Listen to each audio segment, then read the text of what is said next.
میرے مولا کوفے کے ممبر پہ ایک شخص نے آگے سوال کیا، اس نے کہا یا علی کل انبیاء کتنے ہیں؟ فرمایا کم و بیش لگ بھگ 1.25 لاکھ۔ اس نے کہا قرآن دعویٰ کر رہا ہے کہ میرے اندر ہر چیز کا ذکر موجود ہے، ہر خشک و تر کا ذکر موجود ہے، تو اگر قرآن کے اندر ہر چیز کا ذکر موجود ہے تو ان انبیاء کے نام قرآن میں کیوں نہیں؟ یا تو سارے نبیوں کے نام قرآن میں دکھائیے یا دعوی قرآن کو واپس لے لیجئے۔ امیر المومنین مسکرائے اور کوفے کی مسجد کے باہر ایک نیم کا درخت، جسے ہم اردو میں نیم کا درخت کہتے ہیں، اس میں ایک پھل لگا ہوتا ہے جسے اردو میں نبولی بولتے ہیں۔ امیر نے فرمایا وہ نبولی توڑ کے لے کے آ، وہ نبولی توڑ کے لے کے علی نے فرمایا میرے ہاتھ پہ رکھ۔ اس نے کہا یا علی میں آپ سے پوچھ رہا ہوں کہ 1.25 لاکھ نبیوں کے نام قرآن کی کسی صورت میں دکھائیں، آپ کہہ رہے ہیں کہ نبولی میرے ہاتھ پہ رکھا۔ علی نے فرمایا اس نبولی میں تیرے سوال کا جواب۔ اس نے کہا مولا سوال کا جواب کیسے؟ امیر نے فرمایا یہ کیا ہے؟ اس نے کہا نبولی۔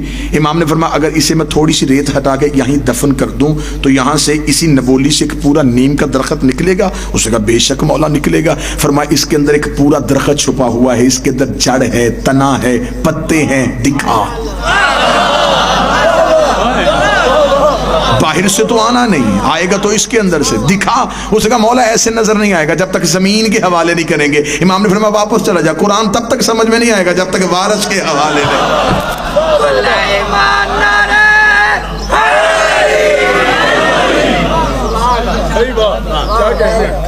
فَاسْأَلُوا أَهْلَ الذِّكْرِ، سوال کرو تم اہل الذکر سے۔ دعوی سلونی جو امیر المومنین نے کر دیا، یہ امیر المومنین نے 3 دن کی عمر میں بتا دیا کہ ہمارے ہاں معیار خلقت کیا ہے۔ یہ علم اپنی جبلت میں لے کے آئے ہیں۔ آسان کروں گا، انتہائی رک رک کے میں اس لیے پڑھ رہا ہوں، سامعین میرے قابل احترام ہے، اہل سنت میرے بھائی تشریف فرما ہے، رک رک کے بات ان تک پہنچے۔ یہ جو 14 ہیں ان کی فطرت میں علم ہے، جبلت میں علم ہے، طینت میں علم ہے، یہ یہاں سے آ کے نہیں سیکھے۔ زمانہ ڈھونڈ رہا ہے کہ نبی مدینے کی کس یونیورسٹی سے پڑھے تھے۔ جسے نبی کا کوئی مکتب نظر میں نہیں آیا اس جاہل نے یہ کہہ دیا کہ ان پڑھ تھے، کیونکہ اس نے نبی کو یہاں کہیں پڑھتے ہوئے نہیں دیکھا، اور کہہ دیا کہ جبریل نے آ کے کہا تھا اقرا پڑھ، تو لہذا جبریل پڑھانے کے لیے آئے تھے، تو جبریل معاذ اللہ استاد پیغمبر تھے۔ اس کتنا غلط عقیدہ ہے کہ اس نے جبریل کو یہ کہتے ہوئے سنا اقرا پڑھ، اور وہ جبریل کے اس کہنے سے بھی نہیں سمجھا کہ ہمیشہ پڑھے لکھے سے کہا جاتا ہے کہ پڑھ۔ سوال تو ہمیشہ پڑھے لکھے سے کیا جاتا ہے، اقرا پڑھ۔ ان کی جبلت میں علم، اس کی میں مثال دے دیتا ہوں۔ آپ سرکار چند انڈے لے لیں، مرغی کے لے لیں، چند بطخ کے لے لیں، اسے رکھیں مرغی کے نیچے، وہ اپنی وقت معینہ تک اس کے پروں کے نیچے رہیں گے۔ جب ان میں سے وہ بچہ نکلے تو پہلی دفعہ جب ان انڈوں سے بچے نکلے تو ان میں سے چند بچے جو ہیں وہ مرغی کے ہیں، چند بچے جو ہیں وہ بطخ کے ہیں۔ آپ انڈوں سے نکلتے ہی ان بچوں کو یوں سمیٹ لیں اور ایک ندی کے کنارے پہ لے جائیں، وہاں پہ جا کے چھوڑ دیں۔ مرغی کے بچے جو ہی پانی دیکھیں گے وہ رک جائیں گے، جو بطخ کے بچے ہیں وہ چلنا شروع کر دیں گے۔ یہ ایک ہی ٹائم میں رہے، ایک پر کے نیچے رہے، پہلی مرتبہ زمانے میں آ کے اکٹھے انہوں نے آنکھ کھولی۔ یہ مرغی کے بچوں کو روکا کس نے؟ بطخ کے بچوں کو چلایا کس نے؟ اب ہمیں بتاتے ہیں کہ اس کی فطرت میں تیرنا ہے، ان کی فطرت میں تیرنا نہیں۔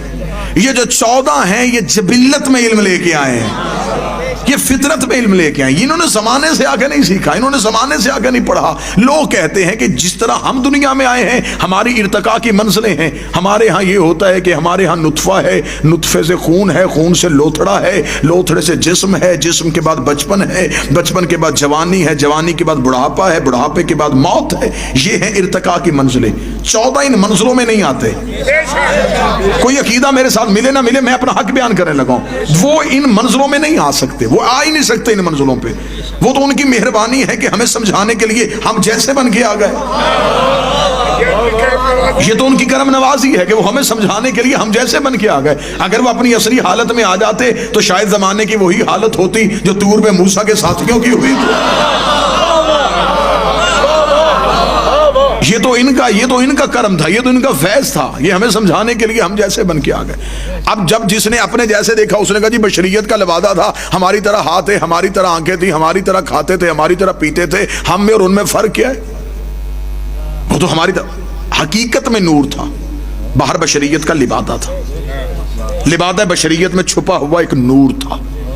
میں اس کی ایک پھر مثال دے دیتا ہوں، مثالوں کے ذریعے سے، کیونکہ زمیندار مجمع ہے بات پہنچے۔ میری آواز اس مائک کے ذریعے سے آپ تک جا رہی ہے، کس طرح آ رہی ہے شاہد صاحب؟ اس تار کے ذریعے، اس کے اندر ایک بجلی کی لہر دوڑ رہی ہے جو میری آواز کو ان ساؤنڈز کے ذریعے سے آپ تک پہنچا رہی ہے۔ اس بجلی کی لہر کے اوپر یہ ایک پلاسٹک اور ربڑ کا کور ہے، اگر یہ کور نہ ہوتا، میں کوشش کر رہا ہوں رک رک کے اور سمجھا کے بعد، میں اسے چھو نہ سکتا۔ اس کے اندر ایک تیز لہر، ایک تیز رو ہے جو دوڑ رہی ہے۔ باہر جس نے بنائی اس نے ایک کور چڑھا دیا تاکہ انسانیت فائدہ بھی لے نقصان بھی لے۔ ہر بندہ پڑھا لکھا نہیں ہوتا، لوگ اسے ہاتھ بھی لگا لیں، فائدہ بھی لیتے رہیں، نقصان بھی نہ ہو۔ جب تک یہ ہمارے قریب رہی اس کے اوپر یہ کور رہا، لیکن یہ جو باہر کھمبوں کے اوپر ہیں ان کے اوپر کور کیوں نہیں؟ وہاں ان سے زیادہ وولٹیج ہے، کیونکہ وہاں اس کے علاوہ جانے والا کوئی نہیں۔ وہاں یہ اپنے مسکن سے آتی ہے، مسکن میں جاتی ہے، وہاں یہ اپنی اصلی حالت میں رہتی ہے۔ مثال میں نے بڑی سادہ کر کے دے دی تھی کہ شاید اس سے آگے مجھے بحث کی ضرورت نہ پڑے۔ جب تک نبی کا نور انسانیت کے قریب رہا، اس کے اوپر بشریت کا لبادہ رہا، جب اپنے مسکن پہ گیا پھر اپنی اصلی حالت میں گیا تھا، اور جبریل نے بھی پر جوڑ کے کہا تھا ایک لمحہ بھی آگے گیا تیرے نور سے پر جل جائے گا۔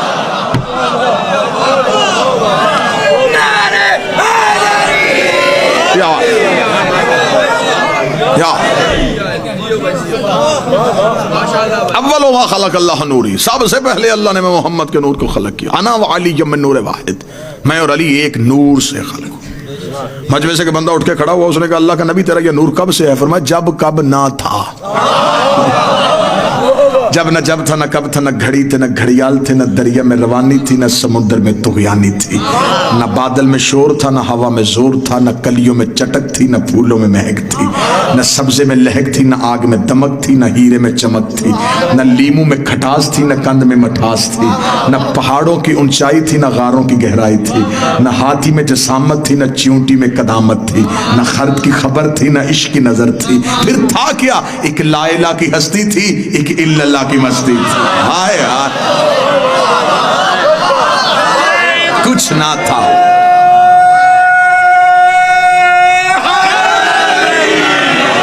کچھ نہ تھا ہم تھے، کچھ نہ ہوگا ہم ہوں گے، کچھ بھی نہ تھا، کیا کہوں کیا تھا، جو بھی کہوں گا وہ لفظ ہوں گے، لفظ نہ تھے، یہ تھے۔ میری مجبوری ہے، خطابت کر تو رہا ہوں لیکن مجبوری ہے کہ میں کیا کہوں کیا تھا۔ زبان جبرائیل کی طرح کام کے پیچھے رہ جاتی ہے، کیا کہوں کیا تھا، اور یہ تھے۔ بس یہ ہے، ایک بنانے والا تھا، ایک بننے والا تھا، ایک عزتیں دینے والا تھا، ایک عزتیں پانے والا تھا، ایک نور تھا اور ایک نور کی پرچھائی تھی، ایک حقیقت تھی اور ایک مثل تھی۔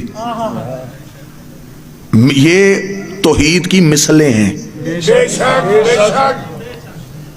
جب آپ آئینے کے سامنے کھڑے ہوتے ہیں، جو آئینے کے اندر نظر آ رہا ہوتا ہے وہ آپ نہیں ہوتے،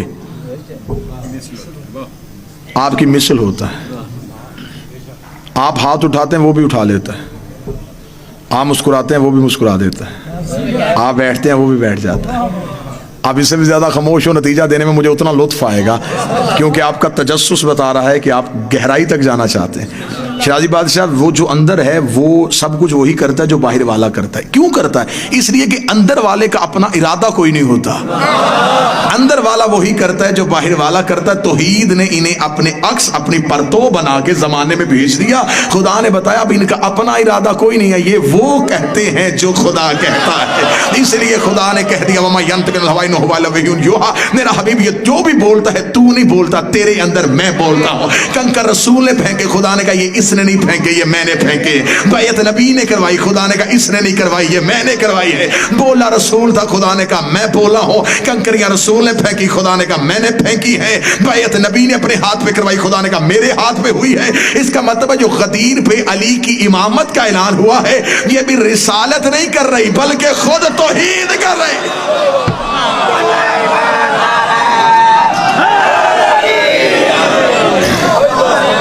بسم اللہ سر، اس نے اپنے